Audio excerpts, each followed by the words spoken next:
नमस्कार विद्यार्थी मित्रांनो, मागील व्हिडिओमध्ये आपण similarity in right angle triangle हे अतिशय महत्त्वाचं थेरम पाहिलं. त्याचा उपयोग करून पायथागोरस थेरम कसं प्रूव्ह करायचं हे आपण आज पाहणार आहोत. तर पाहूया पायथागोरसचं जगप्रसिद्ध थेरम. मी आधी रीड आउट करतो. In a right angle triangle, म्हणजे जर राईट अँगल ट्रायंगल दिला तर the square of the hypotenuse is equal to the sum of the squares of remaining two sides.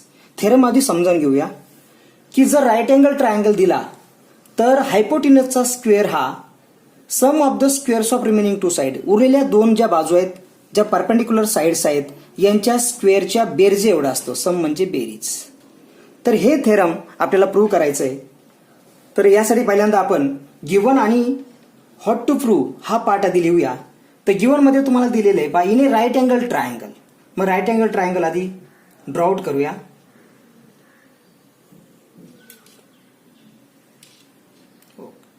This is triangle ABC. मग given मध्ये लिहूया given in triangle ABC measure of angle B is equal to 90. फक्त एवढीच condition तुम्हाला या ठिकाणी दिलेली आहे की त्याचा एक अँगल राईट अँगल आहे आणि आपल्याला वी हॅव टू प्रूव्ह की हायपोटिनसचा स्क्वेअर, इथं हायपोटिनस आहे एसी, तर एसीचा square is equal to sum of the squares of remaining two side, उरलेल्या दोन बाजू राहिल्या ए बी आणि बीसी, तर याच्या स्क्वेअरची बेरीज. So A B square plus BC square हे आपल्याला प्रूव्ह करायचं आहे. पण आता एकच ट्रायंगल आहे, त्यामुळे याच्यापूर्वी जे काही आपण शिकलो ते काही आपल्याला यामध्ये अप्लाय करता येणार नाही. सिमिलॅरिटी जर आपल्याला अप्लाय करायची असेल तर दोन ट्रायंगल तरी पाहिजेत. मग आता एक कन्स्ट्रक्शन करूया. सो कन्स्ट्रक्शन, आपण हायपोटिनसवर अपोजिट व्हर्टेक्स मधून एक परपेंडिक्युलर काढूया, अल्टिट्यूड काढूया. Okay, BD, draw segment BD. So construction आपलं असेल draw segment BD perpendicular to hypotenuse AC. ज्या ठिकाणी कंडिशन्स अपुरे असतात आपल्याला प्रूव्ह करण्यासाठी, तर त्यावेळेस आपल्याला कन्स्ट्रक्शन करावं लागतं. आता पाहूया हे थेरम कसं प्रूव्ह करायचं. तर प्रूव्ह करताना नेहमीची पद्धत आपली वापरूया, इक्वेशन, स्टेटमेंट आणि रिझन. आणि यामध्ये आपण दिलेली गोष्ट गिवन घेऊया. So in triangle ABC, given मध्ये ट्रायंगल एबीसी दिलेला आहे आणि measure of angle B is equal to 90. एवढीच गोष्ट तुम्हाला दिलेली आहे. पण याच्या साह्याने मात्र आपल्याला पुढे काय प्रूव्ह करता येणार नाही, म्हणून आपण कन्स्ट्रक्शनचा वापर करू. And segment BD perpendicular to hypotenuse AC. Construction. आणि आता पहा, जर एखाद्या ट्रायंगल मध्ये हायपोटिनसवर अल्टिट्यूड आपण ड्रॉ केली through the opposite vertex, then the triangle so form, तेव्हा ते जे दोन ट्रायंगल तयार होतात, those are similar to each other as well as similar to original one. तर ते ओरिजिनल ट्रायंगलशी पण सिमिलर असतात. म्हणजे आपण इक्वेशन एक लिहू शकतो. Therefore triangle ABC original similar to triangle ADB which is similar to triangle BDC. या थेरमचं नाव आहे थेरम ऑफ सिमिलॅरिटी इन किंवा similarity of right angle triangle. Right angle triangle हे फार महत्वाचं थेरम आहे पहा. मग आता याच्यातले दोन ट्रायंगल आपण घेऊया. आता कोणते दोन ट्रायंगल घ्यायचे तर विचार करा आधी. आपल्याला एबी स्क्वेअर पाहिजे, म्हणजे एका ट्रायंगल मध्ये एबी पाहिजे, दुसऱ्या ट्रायंगल मध्ये एबी पाहिजे. AB into AB AB square होणार आहे पहा. म्हणून आपण असे दोन ट्रायंगल निवडूया की ज्यामध्ये एबी साइड येईल. तर मला वाटतं ओरिजिनल ट्रायंगल एबीसी मध्ये पण एबी येते आणि या ट्रायंगल मध्ये पण एबी येते. तर हे दोन ट्रायंगल याच्यातून घेऊया. देअरफॉर नाव triangle ABC similar to triangle ADB. आपण त्याच्या नावातच करस्पॉन्डन्स घेतलेला आहे. म्हणजे पहा, हा इथला अँगल आणि हा इथला अँगल, इथला अँगल आणि इथला अँगल हे एकमेकांशी कॉन्ग्रंट असतात. ओरिजिनलशी हा ए कॉमन आहे, त्याप्रमाणे अँगल बी 90, अँगल डी 90. पहा, ए आपण पहिल्यांदा घेतलेला आहे, बी सेकंड पोझिशनला आहे, डी सेकंड पोझिशनला आहे. नावामध्ये व्हर्टेक्स करस्पॉन्डन्स आहे. करस्पॉन्डन्स फार महत्वाचं आहे. त्यामुळे नावात करस्पॉन्डन्स आहे. Therefore equation 2 you can write therefore sides are in proportion. दोन ट्रायंगल सिमिलर आहेत. So AB upon AD, therefore AB upon AD is equal to BC upon DB is equal to AC upon AB, corresponding side of similar triangle. पहा आता यातल्या फक्त या दोन गोष्टी लिहा, हे दोनच बाजू लक्षात घ्या. Therefore AB upon AD is equal to AC upon AB. पहा AB into AB, so equation 3 will be AB square is equal to AC into AD. पहा तुम्हाला एक व्हॅल्यू मिळाली, AB स्क्वेअरची व्हॅल्यू मिळाली. म्हणजे ट्रायंगल कोणते दोन निवडायचे हे जर एकदा समजलं तर हे काही अवघड नाही. पुढे आपण आता आपल्याला BC स्क्वेअर पाहिजे. तर एका ट्रायंगलमध्ये BC पाहिजे आणि दुसऱ्यामध्ये पण BC बाजू पाहिजे.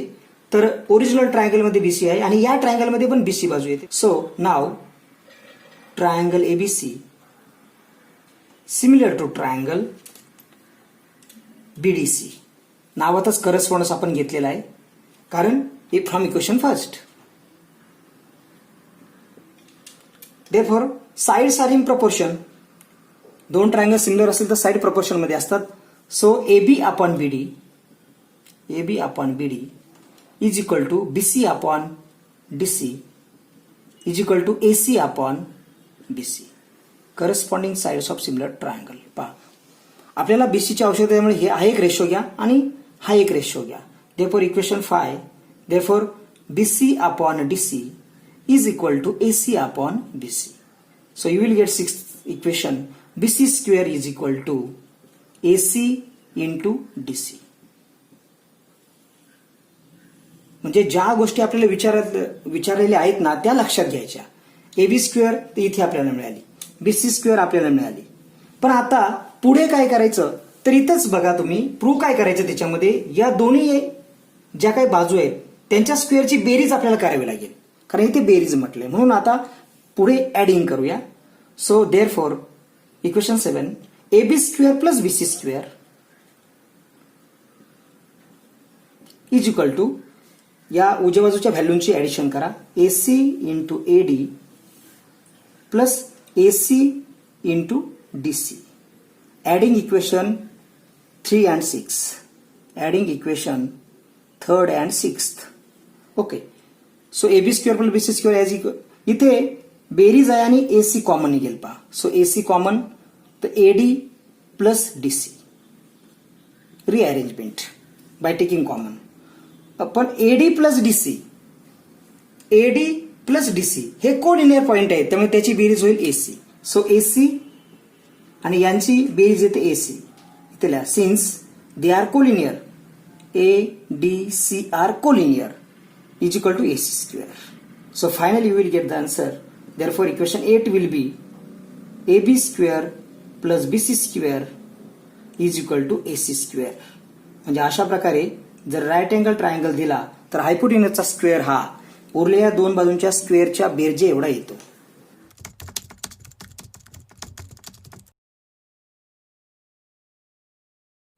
पायथागोरस थेरम आपण प्रूव्ह केलं. आता पाहूया converse of Pythagoras theorem. Converse आणि एखाद्या थेरमचा कन्व्हर्स म्हणजे काय तर मुख्य थेरममध्ये जी गोष्ट गिव्हन मध्ये असते ती इकडे प्रूव्ह करायची असते आणि जी तिकडे प्रूव्ह करायची असते ती इथे मात्र गिव्हन मध्ये असते.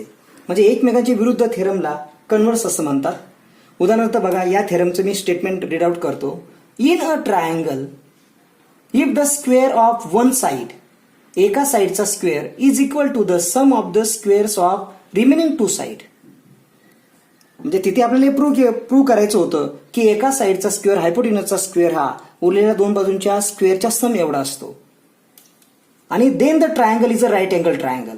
आणि इथे then the triangle is right angle triangle हे तुम्हाला प्रूव्ह करायचं जे तिकडे दिलेलं होतं. म्हणून हा त्या इक्वेशनचा कन्व्हर्स आहे. म्हणजे हे इक्वेशन केव्हा वापरायचं जेव्हा तुम्हाला एका साइडचा स्क्वेअर हा उरलेल्या दोन साइडच्या स्क्वेअरच्या बेरजे एवढा दिलेला आहे ऑलरेडी आणि आपल्याला तो ट्रायंगल राईट अँगल ट्रायंगल आहे हे प्रूव्ह करायचंय. म्हणजे राईट अँगल ट्रायंगल दाखवण्यासाठी हे थेरम वापरतात. तर आपण बघूया गिवन जे आहे इथपर्यंत गिवन आहे. कारण इथपासून पुढे देनचा पार्ट सुरू होतो. देन म्हणजे आपल्याला हे प्रूव्ह करायचंय. जे प्रूव्ह करायचं ते आकृतीमध्ये दाखवता येत नाही. त्यामुळे इन अ ट्रायंगल, एक ट्रायंगल म्हटले, एक ट्रायंगल ड्रॉ करू आपण.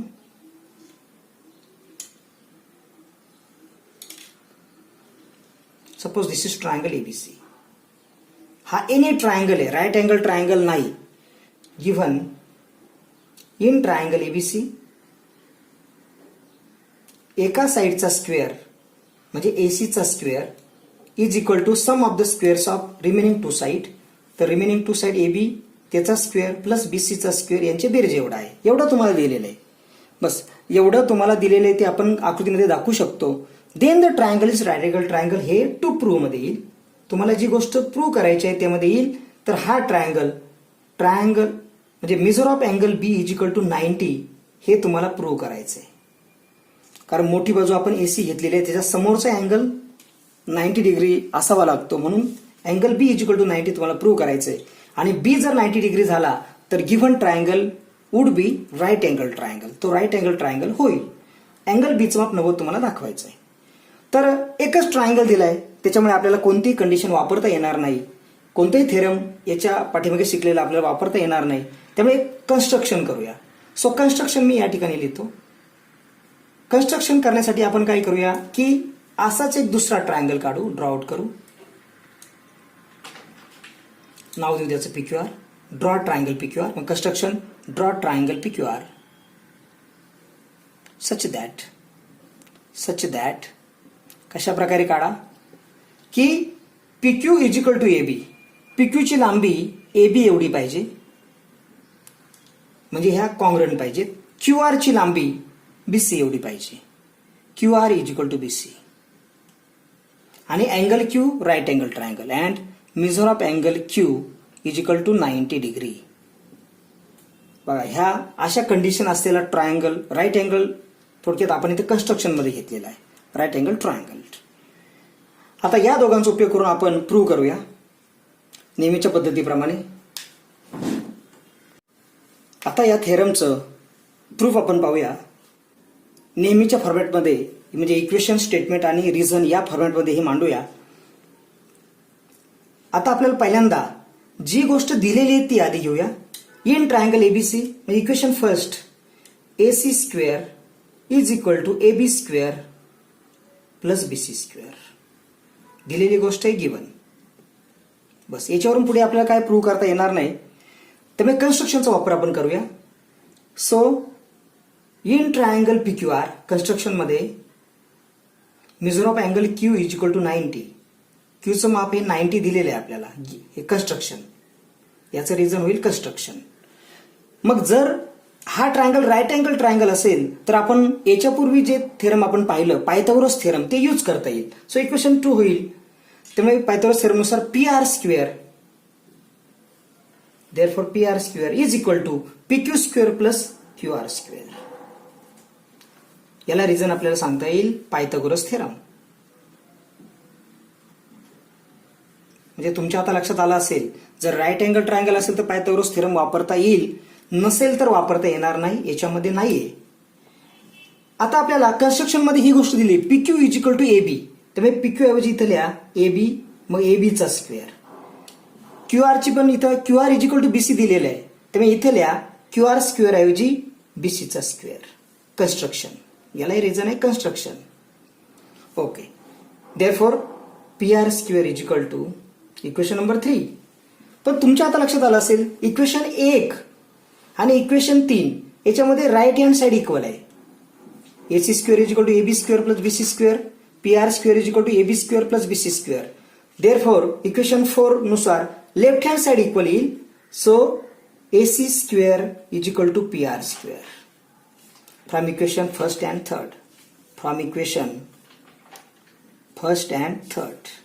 ओके, त्यामुळे स्क्वेअर रूट जर घेतलं तर therefore AC is equal to PR by taking square root. Taking square root. आता याप्रमाणे मग ही सुद्धा साइड हिच्याशी कॉंग्रंट झाली. आता हे दोन्ही ट्रायंगल आपण कॉंग्रंट दाखवूया, एकरूप दाखवूया. So in triangle ABC and triangle PQR, पहिल्यांदा दिलेल्या गोष्टी कन्स्ट्रक्शनमध्ये PQ is equal to AB, पण आपण एबीसी आधी घेतलाय त्यामुळे लिहिताना लिहूया segment AB congruent segment PQ. So segment AB congruent segment PQ construction. त्याप्रमाणे BC is equal to QR segment BC congruent to segment QR. या दोघांनी रिझन आहे कंस्ट्रक्शन. आणि इथे प्रूव्ह केलंय AC is equal to PR, तर हे लिहिताना segment AC congruent to segment PR from equation 5 हे प्रूव्ह केले आपण. सो फ्रॉम इक्वेशन 5 बरोबर. मग आता तिन्ही पण साइड जर कॉन्ग्रंट असतील तर इक्वेशन 6 मध्ये हे दोन्ही पण ट्रायंगल आता कॉन्ग्रंट झाले. देअरफॉर ट्रायंगल ABC कॉन्ग्रंटचं चिन्ह हे आहे congruent to triangle PQR by तुमची टेस्ट येईल side side side. yes test for congruency. बरोबर आहे. मग जर दोन ट्रायंगल कॉन्ग्रंट झाले तर त्याचा अर्थ आहे की त्याचे उरलेले घटक रिमेनिंग पार्ट्स आर कॉन्ग्रंट. मग रिमेनिंग पार्ट्स मध्ये अँगल्स राहिले. So angle A congruent angle P, angle B congruent angle Q. So therefore angle B congruent angle Q corresponding sides of congruent triangle. Sorry, corresponding angles of congruent triangle. बरोबर. पण but angle Q चं माप 90 degree आहे. Measure of angle Q is equal to 90. Construction याला reason आहे construction. जर B आणि Q congruent असतील आणि Q चं माप 90 डिग्री असेल तर measure of angle B is equal to 90 from equation 7. याला 8 म्हणूया याला 9 म्हणूया. Equation 7 and 8. अशा प्रकारे अँगल B चं माप 90 डिग्री आलं. म्हणजेच कन्व्हर्स ऑफ पायथागोरस थेरम आपण प्रूव्ह केला. आणि या थेरमनुसार एखादा जो ट्रायंगल तुम्हाला दिलेला असतो तो राईट अँगल ट्रायंगल आहे की नाही हे आपल्याला दाखवता येतं.